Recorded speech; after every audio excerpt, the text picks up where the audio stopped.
እግዚአብሔር አምላካችን ስም የተባረከ ይሁን። እስኪ ስለነበረን ድንቅ ያምልኮ ጊዜ እንደገና ለጌታ ክብር እናምጣ። ለጌታ ከሆነ በደንብ ለጌታ ስለሆነ ክብር ለኢየሱስ ይሁን። መጽሐፍ እልልታና ጭብጨባ በሕያዋን ጉባኤ ናቸው ይላል አይደል? ስለዚህ ሕያው ስለሆነ እንደገና ለጌታ አንድ ጊዜ ጌታ የተባረከ ይሁን። ሃሌሉያ። ናትዬ አምልኮ መሪዎቻችን በዚህ የምታገለግሉ እግዚአብሔር አብዝቶ ይባርካችሁ። እናንተንም እነሱንም ባርኳቸው፣ እግዚአብሔር ይባርካቸው። ሁላችሁንም በአክብሮትና በትህትና ጠይቃለሁ። ንቆምና የምናገርበትን የእግዚአብሔር ቃል ክፍል አብረን እናነባለን። ሁላችሁ መጽሐፍ ቅዱስ ያዛችሁ ንቆማለን።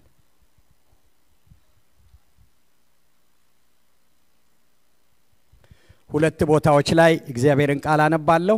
ከዘጸአት ምዕራፍ 14 የመጨረሻዎቹ ቁጥሮችና ኢያሱ ምዕራፍ 4 ላይ ሁለት ቦታዎች ላይ እግዚአብሔርን ቃል አነባለሁ። ዘጸአት ምዕራፍ 14 ቁጥር 26 እስከ 31 እግዚአብሔርም ሙሴን እጅህን በባህሩ ላይ ዘርጋ፣ ውሃውን በግብፃውያን ላይ በሰረገሎቻቸውም በፈረሶቻቸውም ላይ ይመለስ አለው። ቁጥር 27 ሙሴም እጁን በባህሩ ላይ ዘረጋ፣ ባህሩም ማለዳ ወደ መፍሰሱ ተመለሰ፣ ግብፃውያንም ከርሱ ሸሹ። እግዚአብሔር ግብፃውያንን በባህሩ መካከል ጣላቸው። ቁጥር 28 ውሃውም ተመልሶ በላያቸው ወደ ባህር የገቡትን ሰረገሎች ፈረሰኞችና የፈርዖንን ሰራዊት ሁሉ ከደነ፣ ከነርሱም አንድስ እንኳን አልቀረም። ቁጥር 29 የእስራኤል ልጆች ግን በባህር ውስጥም በየብስ ሄዱ፣ ውሆችም በቀኝና በግራቸውም እንደ ግድግዳ ሆኑላቸው። ቁጥር 30 እግዚአብሔርም በዚያን ቀን እስራኤልን እንዲህ ከግብፃውያን እጅ አዳነ። እስራኤልም የግብፃውያንን ሬሳ በባህር ዳር አዩ። ቁጥር 31 እስራኤል እግዚአብሔር በግብፃውያን ላይ ያደረጋትን ታላቂቱን እጅ አዩ፣ ሕዝቡም እግዚአብሔርን ፈሩ፣ በእግዚአብሔርና በባሪያውም በሙሴ አመኑ ይላል። ኢያሱ ምዕራፍ 4 ቁጥር 24 ከቁጥር 21 ጀምሮ እስከ 24 አነባዋለሁ። ኢያሱ ምዕራፍ 4 ከ19 ጀምሬ ላንብበው። ሕዝቡም በመጀመሪያው ወር በ12ኛው ቀን ከዮርዳኖስ ወጡ፣ በኢያሪኮም ዳርቻ በምስራቅ በኩል በገሊላ ሰፈሩ። ከዮርዳኖስ ውስጥም የወሰዷቸውን እነዚያ 12 ድንጋዮች ኢያሱ በጌልጌላ አቆማቸው። ለእስራኤልም ልጆች እንዲህ ብሎ ተናገራቸው፣ በሚመጡት ዘመን ልጆቻችሁ አባቶቻቸውን እነዚህ ድንጋዮች ምንድናቸው ብለው ሲጠይቁ ለልጆቻችሁ እንዲህ ብላችሁ ታሳውቋቸዋላችሁ፣ እስራኤል ይህን ዮርዳኖስን በደረቅ ተሻገረ፣ እስክንሻገርም ድረስ አምላካችሁ የኤርትራን ባህር ከፊታችሁ እንዳደረቀ እንዲሁ እስክትሻገሩ ድረስ አምላካችሁ እግዚአብሔር የዮርዳኖስን ውሃ ከፊታችሁ አደረቀ። ይኸውም የእግዚአብሔር እጅ ጠንካራ እንደሆነች የምድርም አሕዛብ ሁሉ እንዲያውቁ አምላካችሁም እግዚአብሔር ለዘላለም እንድትፈሩ ነው። እንጸልይ። አጭር ጸሎት። ጌታ እግዚአብሔር አምላካችን ሆይ እንደገና እናከብርሃለን፣ እናመሰግንሃለን፣ በብዙ እንገዛልሃለን። በጸሎትም በአምልኮም እግዚአብሔር ሆይ በመካከላችን ስለነበርክ ክብር ሁሉ ለዘላለም ላንተ ይሁን። አሁን ደግሞ የከበረውን ቃልህን የሚሰራውን ቃልህን መንፈስ የሆነውን ቃልህን እግዚአብሔር አምላካችን ሆይ የሚለውጠውን ቃልህን የሚተክለውን ቃልህን የሚነቅለውን ቃልህን ክቡር ቃልህን እንድታሰማን እንጸልያለን። የሰማይ አምላክ እግዚአብሔር ሆይ በመካከላችን ደግሞ በክብር እንድትመላለስ ማንም ሰው እንደመጣ እንዳይሄድ አንተን እንዲያገኝ ነፃ ወጥቶ እንዲሄድ ደስ ብሎት እንዲሄድ በቃሉ ጌታ እግዚአብሔር ሆይ በቃል ተፈውሶ እንዲሄድ ውስጡ በሰላም ተሞልቶ እንዲሄድ ሁሉን ላንተ አሳልፈን እንሰጣለን። ጌታ እግዚአብሔር አምላካችን ሆይ አንተ ስትከብር ቅዱሳን ሲባረኩ የማይወድ ማንኛውም የጥላት አሰራር በሙሉ የታሰረም የተመታም የፈረሰው ይሁን። ክብር ሁሉ ለዘላለም ላንተ ይሁን። መንገዳችንን ሁሉ የለቀቀ ይሁን። መታ ነው የተመታ ይሁን። እቅድና ዓላማ ሁሉ የፈረሰ ይሁን። በዚህ ቦታ የሚደረገው ክብሩ ለዘላለም ላንተ ይሁን። እኔም ባሪያህ ከሰጠኝ ሳልጨምር ሳልቀንስ እግዚአብሔር ሆይ የተናገርከኝን ብቻ ማስተላለፍ እንድችል ራሴን ለመንፈስ ቅዱስ ደግሞም ለጸጋው ቃል አሳልፌ አደራ ሰጠሁ። ይህንን በደም የዋጀውን ቅዱስ ሕዝብም አሳልፌ ላንተ ሰጠሁ። በሁሉ ክብር ላንተ ይሁን በጌታ በኢየሱስ ስም አሜን። እንቀመጣለን።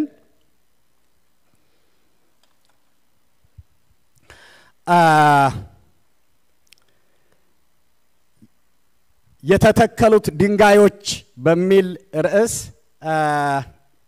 ለምትጽፉ ማለቴ ነው አንድ አጭር ሐሳብ ሙቀት አለ። እንዲሁም ዛሬ አጠራ አድርገን ነው የምንጨርሰው ሌላ ፕሮግራም ስላለ እንመለከታለን። እነኚህ ሁለቱን የዘጸአት መጽሐፍ እና የኢያሱ ምዕራፍ 4 ላይ አንድ ላይ ሁለቱን እስራኤላውያኖች የተሻገሯቸው ወንዞች ናቸው። ከነሱ ጋራ የተገናኘ በጣም የሚደንቅ የእግዚአብሔር ሐሳብ አለ። ባጭሩ እሱን እንመለከታለን። እግዚአብሔር ሁሉ ጊዜ መጽሐፍ ቅዱስን ስናጠና ከሚፈልጋቸው ነገሮች አንዱ እግዚአብሔር መመለክ ይፈልጋል። እግዚአብሔር መፈራት ይፈልጋል። እግዚአብሔር መታወቅ ይፈልጋል። እግዚአብሔር የተባረከ ይሁን እና የሚያረጋቸው ነገሮች ሁሉ ከዚህ ጋር የተገናኙ ናቸው። ቀደም ሳነብም እንደሰማችሁት እኔን እንድትፈሩኝ እንደገና ደግሞ ለራሴ ክብር ይሄን አደረኩ ይላልና ሁለቱንም ምዕራፎች በደንብ ስታጠኑ የእስራኤል ታሪክ እንደምታውቁት የጀመረው ከዘፍጥረት ምዕራፍ 12 ላይ ነው። በተለይ ከአብርሃም ጋር የተያያዘው ከኪዳን ጋር የተያያዘው እግዚአብሔር በዘፍጥረት 12 ላይ አብርሃምን እንደጠራው ከዛ በኋላም በጣም ትልልቅ ኪዳኖች ለአብርሃም እንደገባ በዛ ኪዳን መሰረት ይስሐቅን እንደሰጠው ለይስሐቅም ያንኑ ኪዳን እንደገባ እንዲሁ ይስሐቅ ደግሞ ያዕቆብን እና ኤሳው እንደወለደ በያዕቆብ አማካኝነት ደግሞ ኪዳኑ እንደቀጠለ እንዲሁም ደግሞ ያዕቆብ 12ቱን የእስራኤል ነገድ መሪዎች እንደወለደና የእግዚአብሔር ኪዳን በዛው እንደቀጠለ ይህንን የአምስቱን የሙሴ መጽሐፍ ስናጠና እነኚህን ታሪኮች በደንብ እናገኛለን። ዋናው የሙሴ መጽሐፍ ታሪኮች ትልልቆቹ አብርሃም፣ ይስሐቅ፣ ያዕቆብ የነሱን ታሪክ የያዘ ነው። የአባቶችን ታሪክ የያዘ ነው እና እስራኤላውያኖች እነኚህ የኪዳን ሰዎች የዘፍጥረትን መጽሐፍ ወደ ማጠቃለያዎቹ ስንሄድ 72 ሰዎች ሆነው ለባርነት በዮሴፍ ምክንያት ወደ ግብጽ እንደገቡ ታሪካቸውን እናነባለን።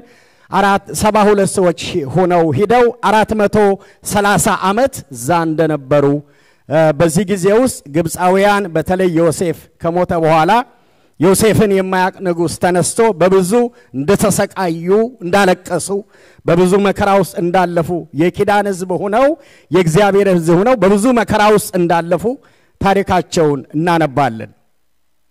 ነገር ግን እግዚአብሔር ሁሉ ጊዜ ኪዳን የሚገባ ኪዳን የሚጠብቅ ደግሞ ኪዳን የሚፈጽም አምላክ ስለሆነ ጊዜውን ጠብቆ ዘጸአት ምዕራፍ 1ን ስናጠና እግዚአብሔር ሙሴን እንደሰጣቸው በሙሴ አማካኝነት እስራኤልን ምዕራፍ 12 ቁጥር 51 ላይ 430 ዓመት ከቆዩበት ነፃ እንዳወጣቸው እናነባለን።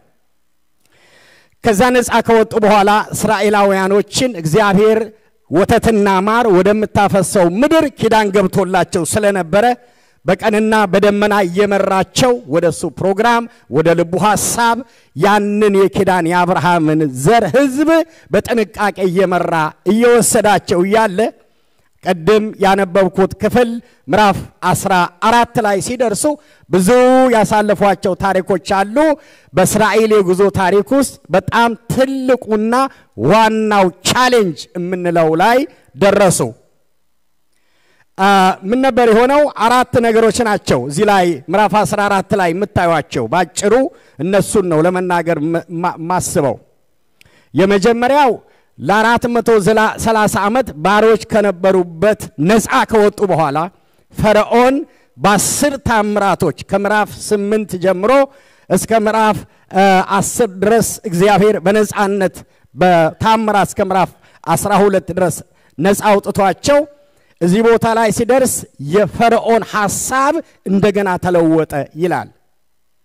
14ን ስታነቡ ለምን ለቀኳቸው እኔን ቢያገለግሉኝ ይሻል ነበር ብሎ በጣም እንደገና ያንን የኪዳን ሕዝብ በመልቀቁ ተጸጽቶ ሐሳቡን ለውጦ እነሱን ለማጥፋት ሲነሳ ታዩታላችሁ። አንዱ ይሄ ነው። ሁለተኛው በዚህ ምክንያት ያ የኪዳን ሕዝብ የእግዚአብሔር ሕዝብ ፈርዖን እንደመጣ ባዩ ጊዜ ይላል ቁጥር 10 ላይ ፈርዖን እንደቀረበ ባዩ ጊዜ የእስራኤል ልጆች ወደ እግዚአብሔር ጮፈሩ ይላል እና ከዛ በኋላ ብዙ ነገሮችን ተናግረዋል። በኋላ አነሳቸዋለሁ አንዳንዶቹን። ሶስተኛው ፈርዖን መጥቷል፣ ሕዝቡ ደንግጧል። የሙሴ አስተሳሰብና የሙሴ አመለካከቶችን ነው የምናየው። ሙሴ የተናገራቸው ዝርዝር ሐሳቦች አሉ። አራተኛው በሰማይና በምድር የኪዳኑ ሕዝብ ባለቤት የነበረው ልዑል እግዚአብሔር የሰጠውን መልስ ነው የምናየው። የሕዝቡ ባለቤት የኪዳኑ ባለቤት ከግብጽ ምድር ያወጣቸው እግዚአብሔር ምን አለ? ፈርዖን ሲመጣ ሙሴ ሲጨነቅ ሕዝቡ ሲያለቅስ እግዚአብሔር ምን አለ? እሱን እናነሳለን ባጭሩ። አምስተኛ ላይ የሆነውና ውጤት አለው። እነሱን አንስተን ከኢያሱ 14 ጋር አያይዘን እንጨርሳለን። እዚህ ቦታ ላይ ምዕራፍ 14 ላይ ፈርዖን እንደዚህ አለ። ቁጥር ምዕራፍ 14 ቁጥር 1 ጀምሮ እግዚአብሔርም ሙሴን እንዲህ ብሎ እግዚአብሔርም ሙሴን እንዲህ ብሎ ተናገረው። ተመልሰው በኤጎንና በባህር መካከል በሰዓብ ፊትም ለፊትም ባለው በፊርሃት ፊትም እንዲሰፍሩ ለእስራኤል ልጆችም ተናገር። ከነርሱም አጠገብ በባህር ዳርም ትሰፍራላችሁ። ቁጥር 3 ፈርዖንም ስለ እስራኤል ልጆች በምድር ይቅበዘበዛሉ፣ በምድረ በዳም ዘጋቸው ይላል።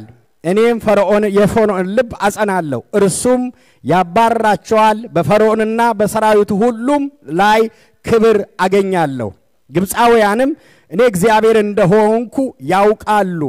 እነርሱም እንዲሁ አደረጉ። ቁጥር 5 ሕዝቡም እንደኮበለሉ ለግብጽ ንጉሥ ነገሩት። የፈርዖንና የባሪያዎቹ ልብም በሕዝቡ ላይም ተለወጠና እንዳይገዛልን እስራኤልን የለቀቅነው ምን አድርገናል አሉ። ሰረገላውንም አሰናዱ፣ ሕዝቡንም ከነርሱ ጋርም ወሰዱ። 600 የተመረጡ ሰረገሎችንም የግብጽ ፈረሶችን ሙሉ ለእያንዳንዳቸው ሰረገላ ሁሉ ላይ ሶስተኞችንም ወሰዱ። ቁጥር 8 እግዚአብሔርም የግብጽን ንጉሥ የፈርዖን ልብም አጸና፣ እርሱም የእስራኤልን ልጆች አሳደደ ይላል። ሁለት ነገር ነው የምናየው። አንዱ የእግዚአብሔርን ዘላለማዊ ፕላን ነው የምታዩት። ሁለተኛው ፈርዖን የወጣውን ሕዝብ ነፃ የወጣውን ሕዝብ በመልቀቁ ከሰራዊቶቹ ጋር እንደተጸጸተ ታያላችሁ። መጸጸት ብቻ አይደለም፣ በጣም የታወቁ ጦረኞች ተዋጊዎች ሰረገሎችን ሰበሰበና እንዲከታተሏቸው እንዲደርሱባቸው እንዲይዟቸው እነኛን ሲልክ ነው እዚህ ቦታ ላይ የምትመለከቱት። አሁን እንደምናቀው ሁሉ ጊዜም እንደምንናገረው የእስራኤል ልጆች በጉዞ ነው የወጡት። እግዚአብሔርን አምነው ነው፣ ሙሴን ታዘው ነው የወጡት። መካከል ላይ ደርሰዋል። ከኋላቸው ለ430 ዓመት ባሪያ አድርጓቸው የነበረ ፈርዖን በጣም የሚዋጉ ሰራዊት ይዟቸው እየተከተላቸው ነው። ያን ጊዜ እነሱ እንደዚህ አሉ። ይሄ የፈርዖን ፕላን ነበረ፣ ያንን ሕዝብ ማጥፋት፣ ሁለተኛ እንዳይመለሱ አድርጎ በምድረ በዳ መቃብርም እንዳይኖራቸው አድርጎ መጨረስ የጠላትና የፈርዖን ሐሳብ ነበር። ይሄ ቀድም እንዳነበብኩላችሁ ቁጥር 10 ላይ የፈርዖንን መምጣት በሰሙ ጊዜ በሙሉ ያ የወጣው ሕዝብ የተናገሯቸውን ነገሮች ስሙ። ቁጥር 10 ላይ ሲደርሱ ቁጥር 10 ላይ የእስራኤል ልጆች ያንን ሰራዊት ሲያዩ እንደዚህ አሉ ፈርዖን በቀረበ ጊዜ የእስራኤል ልጆች አይናቸውን አነሱ እነሆ ግብፃውያን በኋላቸው ገስግሰው ነበር የእስራኤል ልጆችም እጅግ ፈሩ ይላል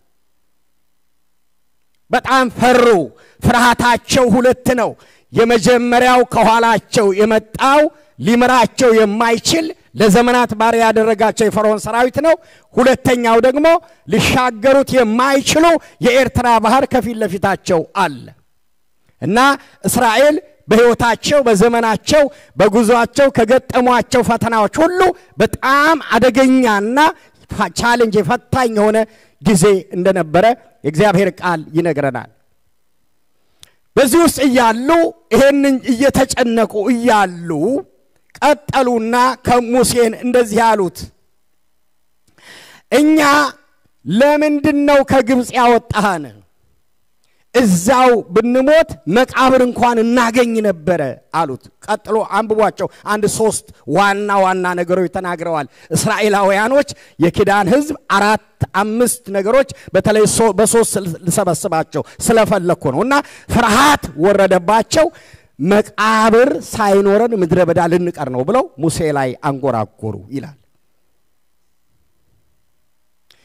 ምን አለበት ባሪያ ሆነን ብንኖር ኖሮ እዛው ያለን ሳንወጣ ኪዳን ይዘን የእግዚአብሔር ህዝብ ሆነን እዛው ብንኖር ይሻለን ነበር አሉ እዚህ ከምንሞት እንዴት ታረጋናል ይሄ የእስራኤል የኪዳን ህዝብ አመለካከት አስተሳሰብ መርዳት ነበር ለምን ከኋላቸው ፈርዖን መጥቷል ከፊታቸው ደግሞ የኤርትራ ባህር ስለነበረ ማለት ነው ተጨነቁ ምናልባት እኔ እንደዚህ እንደምናገረው ብቻ ላይሆን ይችላል አልቅሰው ሊሆን ይችላል ግራ ተጋብተው ሊሆን ይችላል በብዙ መከራው ሆነው በዚህ ጭንቁስ ይያሉ ሙሴ እንደዚህ አለ ሙሴ ያለውን ላንብብላችሁ 5 ነገሮች አላቸው ባጭሩ ሙሴ አደራ የተሰጠው ሙሴ እግዚአብሔር እነሱን ከግብጽ አውጥቶ ከነዓን ሊያገባ እግዚአብሔር የመረጠው ሙሴ ፈርዖንን ያያየ እስከ ሰራዊቱ የህዝቡን ደግሞ ፍርሃት ያያየ እነኚህን ግን 5 ነገሮች ነገራቸው ባጭሩ አንደኛ በአዲሱ መደበኛ ትርጉም ላይ አንብቡት አትሸበሩ አላቸው የሚታየው የሚያስፈራ ነው ልታመልጡ አትችሉም መሄጃ የለም ከፊት ባህር ነው ከኋላ ጠላት ነው ተስፋ የለም ሞት አለ ግን አትሸበሩ አላቸው እግዚአብሔር የተባረከ ይሁን አሜን ቃሉ ቀላል ይመስላል የሚያሸብር ነገር ይያለ አለመሸበር ይቻላል ወይ የሚያስፈራ ነገር ይያለ አለመፍራት አይቻልም ግን እውነት ስለሆነ ሙሴ እንዳትፈሩ እንዳትሸበሩ አላቸው ሁለተኛ ጸንታችሁ ቁሙ አላቸው ይሄ በግር መቆም ብቻ አይደለም እግዚአብሔርን ባመናችሁበት እምነት በተከተላችሁት አምላክ ፊት ያለመናወጥ ቁሙ አላቸው ክብር ለእግዚአብሔር ይሁን ወደ ቀኝ ወደ ግራ እንዳትሉ ልክ ነው የምታዩት ባህር አለ ከኋላ ጠላት አለ መካከል ናችሁ እንደ ሳንዶች ግን ዝም ብላችሁ ቁሙ አላቸው በእግዚአብሔር ፊት ሶስተኛ የእግዚአብሔርን ማዳን ነገ አይደለም አሁን ታያላችሁ አላቸው ክብር ለእግዚአብሔር ይሁን ዛሬ አንድ ሰው የእግዚአብሔርን ማዳን የሚያይሰው አለ እኔ ነኝ የሚል ሰው አሜን ብሎ ይቀበላል አንድ ሰው የሚያምን ሰው የእግዚአብሔርን ማዳን በህይወቱ ያያል አሁን ነው ያላቸው ዛሬ ታያላችሁ አላቸው ይሄ ብቻ አይደለም አሁን ከፊትና ከኋላ የከበባችሁን ጠላት ዛሬ አይደለም ለዘላለም አታዩትም አላቸው ክብር ለእግዚአብሔር ይሁን ያስጨነቃችሁ ለአንድ ቀን አይደለም ለዘላለም አታዩትም አላቸው ክብር ለኢየሱስ ይሁን አሜን የመጣባችሁ ሰራዊት እናንተን ላጠፋ ሳይሆን እሱ ሊጠፋ ነው ለዘላለም አምስተኛ እግዚአብሔር ስለናንተ ይዋጋል አላቸው ክብር ለኢየሱስ ይሁን እስኪ ለጌታ ክብር አምጡ ጌታ የተባረከ ይሁን እግዚአብሔር ለናንተ ይዋጋል እንዴት አይነት እድለኛ ህዝብ ነው እግዚአብሔር የሚዋጋለት ሰው እግዚአብሔር ጦረኛው ጀነራሉ የሆነ ሰው እግዚአብሔር ኮሎኔሉ የሆነ ሰው እግዚአብሔር ፕራይም ሚኒስተሩ የሆነ ሰው እግዚአብሔር ኢታማጆር ሹም የሆነው እግዚአብሔር ጦረኛ የሆነለት ህዝብ እግዚአብሔር የተባረከው እግዚአብሔር ስለናንተ ወታደር ነው አላቸው ግብጽ ይዟቸው ከመጣ 600 ሰራዊት ይልቅ እግዚአብሔር ለናንተ ይዋጋል። ክብር ለኢየሱስ ይሁን። እስኪ እግዚአብሔር ተዋግቶላችሁ እዚህ የደረሳችሁ ሃሌሉያ ክብር ለኢየሱስ ይሁን። በሞትና በሕይወት መካከል ሆናችሁ ጣልቃ ገብቶ ሕይወታችሁን እግዚአብሔር የቀጠለላችሁ ሰዎች እስኪ አሳዩ እጆቻችሁን። እኔ እንደዚህ አይቻለሁ። ክብር ለእግዚአብሔር ይሁን። ከዚህ በላይ ጌታን አክብሩ ማክበር ስለምትችሉ በሕይወትና በሞት መካከል ነግሬያቸዋለሁ ከዚህ በፊት እና ያው ወንደሰንም አለ ወርቋም ያውቃሉና በሕይወቴ ለመጨረሻ ጊዜ በስጋ ለመሞት ሰዎች እንዴት እንደሚገሉኝ ፊት ለፊት እያየሁ የትኛው ነው አሳርፎ የሚገለኝ እያልኩ ሞት ፊት ተጋፍጬ እግዚአብሔር ጣልቃ ገብቶ የዛሬውን ቃን አይቶ እድሜ ይስቀጥልልኝ አይቻለሁ። ክብር ለእግዚአብሔር ይሁን። ስለዚህ አይቻለሁ። ያያችሁ ሰዎች እግዚአብሔርን አክብሩ። እግዚአብሔር ተዋግቶላችሁ ነው እዚህ ያደረሳችሁ። እግዚአብሔር ተዋጊ ነው። እግዚአብሔር ተዋጊ ነው። እግዚአብሔር ተዋጊ ነው። ስሙም እግዚአብሔር ነው። ይዋጋል። እግዚአብሔር ይዋጋላችኋል አላቸው። አትሸበሩ፣ ጸንታችሁ ቁሙ፣ የእግዚአብሔርን ማዳን ታያላችሁ። ዛሬ የምታዩዋቸውን ጠላቶቻችሁ ለዘላለም አታዩም። እግዚአብሔር ስለናንተ ይዋጋል አላቸው። ይሄ የሙሴ ተስፋም ነው፣ ምኞትም ነው፣ እምነትም ነው፣ ማጽናኛም ነው። ሊሆንም ላይሆንም ይችላል። ግን የእስራኤል ተስፋ ልዑል እግዚአብሔር ምን አለ? ፈርዖን ሲመጣ ኤርትራ ባህር ደሞ ከፊት ለፊት ቆሞ ያለ እግዚአብሔር ምን አለ? 7 ነገሮች አለ እግዚአብሔር ሰምቷል። አሜን። እግዚአብሔር ሰምቷል፣ አይቷል። ፈርዖን ያለውን አይቷል፣ ሰምቷል። ህዝቡ ያለውን አይቷል፣ ሰምቷል። የሙሴንም ነገር ሰምቷል። እግዚአብሔር ይባረክ። ዝም ብዬ ላንብባቸው ከሰዓት አንፃር። እግዚአብሔር እንዲህ አለ። ከቁጥር 15 እስከ 18 ታገኛላችሁ። ለምን ትጮሁብኛላችሁ አለ። እግዚአብሔር የተባረከ ይሁን። አንዳንድ ጩኸቶች በእግዚአብሔር ፊት ዕውቅና የላቸው። ለምን? ጥያቄ ነው። ለምን ትጮሃላችሁ?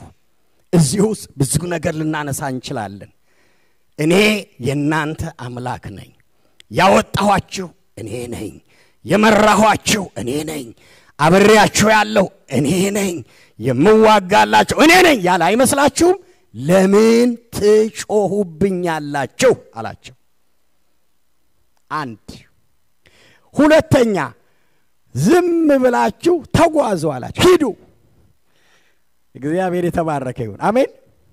አያችሁ፣ እግዚአብሔር የምትደርሱበትን ነው የሚናገራችሁ እንጂ የምታልፉበትን አይደለም። ወደፊት እንዲጓዙ ንገራቸው አለው ለሙሴ። ይሄ እግዚአብሔር ድምጽ ነው። የጀመሩትን እንዲቀጥሉ፣ ጉዟቸው እንዲቀጥሉ፣ ወደ ከነዓን እንዲሄዱ፣ ወደፊት እንዲሄዱ ንገራቸው አለው።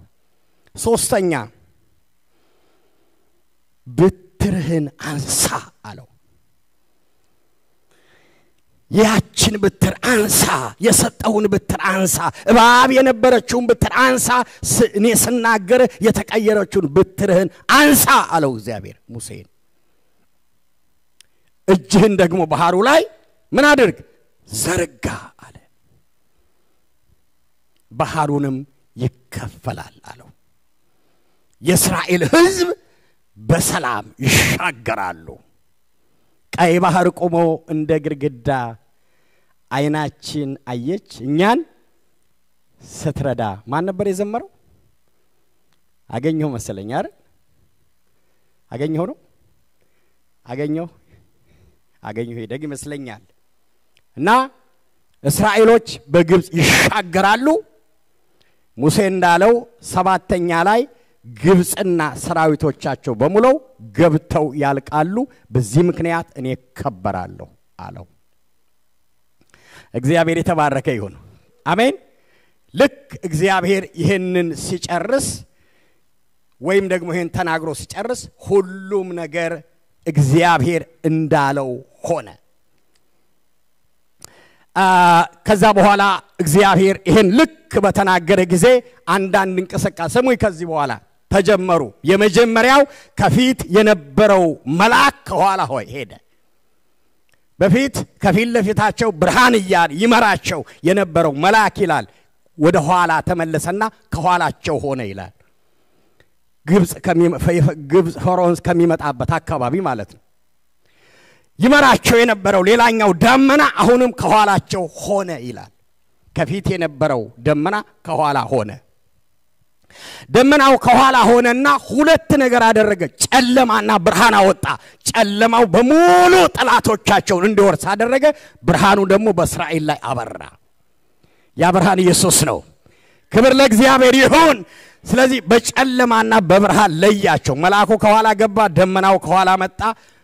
እግዚአብሔርን አደረገና አራተኛ ላይ ብርቱ የምስራቅ ንፋስ ተጠራ ይላል። በሁለቱ መካከል እግዚአብሔር ጣልቃ ገብቶ ብርሃኑን የሚከፍል ብርቱ የምስራቅ አውሎ ንፋስ እግዚአብሔር ጠራ። መጣ ንፋሱ። ባህሩ ለሁለት ተከፈለና ደረቅ መሬት ሆነ ይላል። ግድግዳ ሆነ። ምናቀው ታሪክ ነው። እግዚአብሔር ካደረጋቸው ትልልቅ ታምራቶች አንዱ የኤርትራን ባህር መክፈሉ ነው። ታላቅነቱ እግዚአብሔር የተባረከ ይሁንና ግድግዳ ሆነና ቆመ ይላል። የእስራኤል ልጆች በዚህ ተሻገሩ። ጠላቶቻቸው ሲሞክሩ እዛውስ ገብተው ሰጠሙ ይላል። በዚያን ቀን እግዚአብሔር ለእስራኤል ታላቅ መዳንን አደረገ። የፈሩት አልደረሰባቸውም። ክብር ለእግዚአብሔር ይሁን። እስራኤሎች ምን ሆኑ? ይሄ በተፈጸመበት ጊዜ ዳኑ፣ ደህንነት ሆነላቸው ይላል። እነሱ መቃብር እንኳን ሳይኖረን ምድረ በዳ ልንሞት ነው ብለው ያሰቡት አልሆነም። ይልቅ እግዚአብሔር ጣልቃ ገብቶ ሞታቸውን ወደ ሕይወት ቀየረላቸው። ክብር ለኢየሱስ ይሁን። አሜን። ጠላቶቻቸውን አሰጠመ፣ እነሱን ነፃ አወጣ። ላጠፋቸው የነበሩት እነሱ በሙሉ ጠፉ። በዚህ ውስጥ ይሄ ሱፐር ናቹራል የሆነ መለኮታዊ ኃይል ተገለጠና ሕዝቡን እግዚአብሔር ታደገ፣ ጠላታቸውን ደግሞ አጠፋ። በዚህ ምክንያት እግዚአብሔርን ፈሩ፣ ሙሴንና እግዚአብሔርን አመኑ ይላል። ኢያሱ ምዕራፍ 4 ላይ ስንደርስ እንደዚሁ የዮርዳኖስን እስራኤሎች ተሻግረዋል ከነዓን ከመግባታቸው በፊት። ይሄ ለጉዞአቸው ነው። ጠላት መጥቶ ሊያጠፋቸው ሲል ጣልቃ ገብቶ ጉዞአቸውን ያስቀጠላቸው። ምዕራፍ 15 ማርያም ለብቻዋ ሴቶች ለብቻቸው ሁለቱም ከበሮ ይዘው እግዚአብሔርን አመስግነዋል። እዚህ ቦታ ላይ ሙሴ ከሞተ በኋላ ኢያሱ ተነሱ ሕዝቡን ይዘው ከነዓን ሊገቡ ሲሉ ዮርዳኖስ እንደገና አጋጠማቸው። ሌላ እዛጋ ካህናቶቹ የቃል ኪዳኑን ታቦት ይዘው ቆሙ። ሲቆሙበት ልክ እንደ ኤርትራ ባህር ዮርዳኖስም እንደ ግድግዳ ቆመ ይላል። ክብር ለእግዚአብሔር ይሁን። ደረቅ መሬት ሆነ፣ ተሻገሩ ይላል። ሁለት ነገሮችን ነው ዛሬ ማስተላለፍ የምፈልገው። የመጀመሪያው እዚህ ኢያሱ ምዕራፍ 4 ላይ ለልጆቻችሁ ይሄንን ታሪክ ንገሩ ይላል። እግዚአብሔር የተባረከ ይሁን። ይሄንን የሆነውን ነገር ታሪክ ለልጆቻችሁ ተናገሩ። በምንድነው የምትናገሩት? ጌታ ኢየሱስ ክርስቶስ በዚህ ምድር ላይ እኛን ለማዳን ሲመጣ ይዞት የመጣው ስም የዚህን ኢያሱን ስም ነው። ተመሳሳይ ነው። የኢየሱስ ክርስቶስ ስምና የጆሹዋ ስም አንድ አይነት ነው። እና ኢያሱ ልክ በዚህ በኢየሱስ ክርስቶስ መንፈስ የእስራኤልን ሕዝብ ከነዓን ለማስገባት እየሄደ ያለ ምዕራፍ 4 ላይ ሲደርስ የዮርዳኖስን ካህናት ይርገጡትና ሲሻገሩ ውሃው ውስጥ ከቆሙ በኋላ 12ቱ የእስራኤል ነገዶች በየስማቸው 12 ድንጋይ ከዚህ ከወንዙ ውስጥ ያውጡ አለው። ይሄንን ድንጋይ ውሰድና ሐውልት አድርገ ተከለው አለው። ባጭሩ ምዕራፍ 4 ላይ እስራኤሎች ከነዓንን ለመውረስ ለመዋጋት ጠላቶቻቸውን ዮርዳኖስም እንደ ኤርትራ ባህር እንደ ቀይ ባህር እንደ ግድግዳ ቆሞ ተሻግረዋል። ከተሻገሩ በኋላ ግን 12 ድንጋዮች ወስደው በየስማቸው ሐውልት አድርገው ተከሉት ያንዳንዱ። እና እንደዚህ አለው፣ እግዚአብሔር አዘዘው በሙሴ አማካኝነት። ይሄ ታሪክ እንዳይረሳ መታሰቢያ ነው። ለናንተ ምስጋና ብቻ ሳይሆን ለሚቀጥለው ጄኔሬሽን ለልጆቻችሁ እግዚአብሔር የሚያድን የሚዋጋ እንደሆነ ትውልድ እንዲያውቅ ምልክት አስቀምጠ ይሄንን ላንተም ለልጅህም ለልጅ ልጅህም አስተምር ንገር አለው። ድንጋዮቹ አሻራ ናቸው። ድንጋዮቹ ምልክት ናቸው። ድንጋዮቹ ማስታወሻ ናቸው። ድንጋዮቹ እግዚአብሔር እንደረዳን እኛ ለልጆቻችን ምስክር የምንሰጥባቸው ምልክቶች ናቸው። ትናንትና በነበረን የልጃችን ያቤኔዘር ግራጁዌሽን ላይ ወንድማችን ማቲና እህታችን ትንሳኤ ሲመሰክሩ የነበራችሁ ሰዎች ሰምታችኋልና የ8 ወር ልጅ ማደግ የማይችል ልጅ በ8 ወር ልጆች አያድጉም። ብዙ ጊዜ የ7 ወር ቢሆን ያድጋል ሲባል ሰምቻለሁ እኔም እና ልክ ልጁ ሲወለድ አቤኔዘር አልነው አሉ። ልክ ነው። እኔ ልጆቼ መክሊት፣ ይሳቅ፣ ሐሴት፣ እልልታ ሁሉም ብትጠይቁኝ አሁን ጊዜው ስላልሆነ ነው ከሆነ ነገር ጋር ነው ስማቸውን ያወጣሁት። ጸልየን ማለት ነው ማለት ምክንያት አለ ሁሉም እና ስለዚህ ምንድነው ያን የተረዳው ትናንት ሲመሰክሩ በውስጥ የቀረው ነገር ልጃቸውን ባዩ ቁጥር የእግዚአብሔር አሻራ ትዝ ይላቸዋል። እግዚአብሔር ቤታቸው ላይ ያደረገው ነገር ትዝ ይላቸዋል። አንድ ጥያቄ ልጠይቃችሁ። በህይወታችሁ እግዚአብሔር ጣልቃ ገብቶ እናንተን ያስመለጠበት አሻራ ወይም ሐውልት የሰራችሁ ድንጋይ አለ? አለ አለ። ላሳውሳችሁ ነው። እሱን ልጆቻችሁ ንገሯቸው። እና አንድ ነገር እንድትነግሯቸው እግዚአብሔር ይፈልጋል። ለልጁ ቁጭ አርጋችሁ እግዚአብሔር የናንተ አምላክ እንዴት ሆነ? እግዚአብሔር በህይወታችሁ ምን አደረገ? ከምን አስመለጣችሁ? ከምን አዳናችሁ? እንዴት የዘላለም ህይወት አገኛችሁ? እንዴት ዛሬ ደረሳችሁ? እሱን ለልጆቻችሁ ንገሯቸው። ይሄንን ነው ኢያሱ ያለው። 12ቱ ድንጋዮች ምስክሮች ናቸው። ምንድነው የሚመሰክሩት? እግዚአብሔር የእስራኤልን ህዝብ በኤርትራ ባህርና በዮርዳኖስ መካከል እግዚአብሔር በትድግናና በማዳን እንዳሻገረና እግዚአብሔር ታምራት እንዳደረገ እንዲያምኑ እንዲያውቁትና እንዲፈሩት ነው ይላል። እና ዛሬ መልእክቴ ለልጆቻችሁ የእግዚአብሔርን ማዳን አውሩ የሚል ነው። ክብር ለእግዚአብሔር ይሁን። ለልጆቻችሁ ተናገሩ። እግዚአብሔር ታማኝ እንደሆነ፣ አምላክ እንደሆነ፣ ገዢ እንደሆነ፣ እግዚአብሔር ጣልቃ የሚገባ እንደሆነ፣ የሚያስመልጥ እንደሆነ ለልጆቻችሁ ተናገሩ። ለዛም ደግሞ ድንጋዮች አሉ በህይወታችሁ። ልክ ኢያሱ ለእስራኤል ህዝብ እነኚህ ይመስክሩባችሁ ለልጆቻችሁ ተናገሩ እንዳለ እኛ የምንናገራቸው ድንጋዮች አሉ። ምልክት የሆኑ ምሳሌዎች አሉ። እሱን ለልጆቻችን እንድንተርክ እግዚአብሔር ይፈልጋል። ክብር ለእግዚአብሔር ይሁን። ክብር ለእግዚአብሔር ይሁን። ቀጣዩ ትውልድ እግዚአብሔርን እንዲያመልክ ምንድነው የምንተርክላቸው? አንደኛ እግዚአብሔርን እንዲያውቁ። ክብር ለእግዚአብሔር ይሁን። አሜን። እግዚአብሔር ይሄን ያደረኩት ሰው ሁሉ እኔን እንዲያውቀኝ ነው ይላል። እግዚአብሔር እንዲያውቁ ልጆቻችሁ በዘመናቸው እግዚአብሔር እንዲያውቁ የእግዚአብሔርን አሻራ ንገሯቸው። ለናንተ ልጆች ለልጅ ለስላገኛችሁት ሁሉ ቀደም መስፍን እንደጸለየው ለሰው ሁሉ መጽሐፍ እንደዚህ ይላል። መጽሐፍ በተለይ ዮሐንስ ይጽፍልን ምዕራፍ 20 ቁጥር 30 እና 31 አካባቢ ኢየሱስ ጌታ እንደሆነ ሕዝብ ሁሉ እንዲያውቅ እንዲያመን አምኖ በስሙ ሕይወት እንዲያገኝ ተጻፈ ይላል። እግዚአብሔር የተባረከ ይሁን። አሜን። መጽሐፍ ራሱ የተጻፈው ሰው ሁሉ ኢየሱስ ክርስቶስ ጌታ እንደሆነ የእግዚአብሔር ልጅ እንደሆነ እንዲያምንና እንዲያውቅ ይሄን ደግሞ በዚህ ሕይወት እንዲያገኝ ነው ይላል። ስለዚህ ልጆቻችሁን እግዚአብሔርን በማወቅ እንዲሞሉ ጳውሎስ ለገላትያ ሰዎች ሲጽፍላቸው በእግዚአብሔር ስትታወቁ ይልቅስ እግዚአብሔርን ስታውቁ ይላል። ከዚህ በላይ እድል የለም። ከዚህ በፊት ነግሬያቸዋለሁ። እግዚአብሔርን ከማወቅና ከማሳወቅ በላይ እድለኝነትም የለም፣ ትልቅ ደስታም የለም። ክብር ለእግዚአብሔር ይሁን። አሜን። እኛ እግዚአብሔርን በስም አበለው አይደለም የምናውቀው፣ እግዚአብሔርን ነው የምናውቀው። ክብር ለእግዚአብሔር ይሁን። አሜን። እግዚአብሔር ራሱን ነው የምናውቀው። አይተን ቀምሰነዋል። ክብር ለኢየሱስ ይሁን። ምኑን? ደግነቱን አይተናል፣ ፍቅሩን አይተናል፣ ታማኝነቱን አይተናል፣ ሲያስመልጥ አይተናል፣ ሲረዳ አይተናል። እግዚአብሔር መልካም ነው። እግዚአብሔር መልካም ነው። እስኪ እግዚአብሔር መልካም የሆነ አጨብጭቡ። መልካም የሆነላችሁ ሰዎች እግዚአብሔር መልካም ነው። በመከራ ቀን መሸሸጊያ ነው። አሜን። እግዚአብሔር መልካም ብቻ በመከራ ቀን መሸሸጊያ ነው። ድንገት ስታለቅሱ ጣልቃ ይገባል። ጣልቃ ገብቶ ያስመልጣቸዋል፣ ያሻግራል።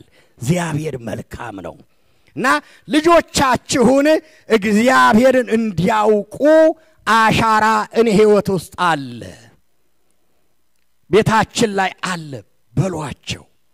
ለልጆቻችን ልንሰጣቸው የምንችለው ሀብት እግዚአብሔርና እግዚአብሔር ነው።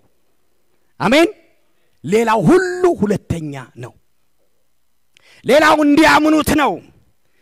እስራኤል ሁሉ እንዲያውቁት፣ ሰው ሁሉ እንዲያውቀው ደግሞ በሱ እንዲያምኑ ነው። እግዚአብሔር መታመን ይፈልጋል። አሜን። የሚታመን እግዚአብሔር ብቻ ስለሆነ ክብር ለእግዚአብሔር ይሁን። የሚታመን እግዚአብሔር ነው። አሜን። እውነተኛ አምላክ እሱ ብቻ ስለሆነ ልጆቻችን እንዲያውቁት፣ የሚያውቁትን አምላክ ደግሞ እንዲያምኑት ለልጆቻችን እንንገራቸው። ምን ብለን ነው የምንነግራቸው? ልክ ኢያሱ እንዳለው እግዚአብሔር አንድ ወቅት እስራኤልን የረዳ እኔን ረድቶኛል ብለን እንንገራቸው። አረዳችሁም? እግዚአብሔር አረዳችሁም ወይ? የረዳችሁ ሰዎች ለልጆቻችሁ ታሪክ አውሩ። መጽሐፍ እንደዛ ይላል። ዘዳግምን ስታነቡ ለልጆች ንገራቸው ይላል። ለልጆቻችን ታሪክ ከነገርናቸው አይቀር የእግዚአብሔርን መልካምነት እንንገራቸው። ክብር ለእግዚአብሔር ይሁን። እሱን ስንነግራቸው ከዛ ፈቀቅ አይሉ። ሶስተኛው እግዚአብሔርን እንዲፈሩ ይላል። እግዚአብሔርን እንዲፈሩ መጽሐፍ የጥበብ ሁሉ መጀመሪያ እግዚአብሔርን መፍራት ነው ይላል። እግዚአብሔርን የሚፈሩ ከመልካም ነገር ሁሉ አይጎሉም ይላል። ቀኑን ሙሉ እግዚአብሔርን በመፍራቱ ነው በእውነት ፍጻሜ ያለ፣ ተስፋህም ደግሞ አይጠፋም ይላል። እና ኢያሱ እዚህ ቦታ ላይ የሚነግረን የሙሴንም የዘጸአትንም ስናይ ሁለቱንም እግዚአብሔር እንዲታወቅ፣ እንዲመለክ፣ እንዲታመንና እንዲፈራ ስለሚፈልግ ታምራቶችን ያደርጋል። በሕይወታችን የተከፈሉ ነገሮች ካሉ እኔ በሕይወቴ እግዚአብሔር ካደረጋቸው ታምራቶች ጋር አያይዤ ያደረኩት ነገር የበለጠ ጌታን ወደድኩት፣ ፈራሁት። ያው እሱን አገለግላለሁ። ወደፊትም በሚሰጠኝ እድሜ ሁሉ ጌታን አገለግላለሁ። ክብር ለእግዚአብሔር ይሁን። ክብር ለእግዚአብሔር ይሁን። ሕይወታችሁ ውስጥ አሻራ አለ ነው መልእክቴ። አሻራ አለ። የአሻራ ደግሞ እግዚአብሔር ያደረገላችሁ ነገር ነው። እሱን ለልጆቻችሁ ንገሩ፣ እንዲያመልኩት፣ እንዲፈሩት፣ እንዲያውቁትና እንዲያምኑት እግዚአብሔርን ይሄን የማድረግ ኃላፊነት ይኖርብናል ማለት ነው። ክብር ለኢየሱስ ይሁን። ክብር ለኢየሱስ ይሁን።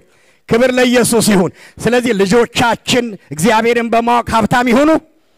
ልጆቻችን እኛ ቤታችን ይሄ ጸሎት ርዕስ አለን። የጸሎት ርዕስ ከምንጸልይበት ጸሎት ርዕስ አንዱ እግዚአብሔር ልጆቻችን በመፍራት ሀብታም እንዲሆኑ እንጸልያለን። ክብር ለኢየሱስ ይሁን። እደግምላችኋለሁ፣ ልጆቻችን እግዚአብሔርን በማወቅ ሀብታም እንዲሆኑ፣ እግዚአብሔርን በማወቅ ሀብታም እንዲሆኑ፣ እግዚአብሔርን በማመን ሀብታም እንዲሆኑ፣ እግዚአብሔርን ፈቃድ በማድረግ ሀብታም እንዲሆኑ ለልጆቻችሁ ይህን አስተላልፉ። ያን ጊዜ እግዚአብሔር በሕይወታቸው ታምራቱን ይቀጥላል። ክብር ለኢየሱስ ይሁን።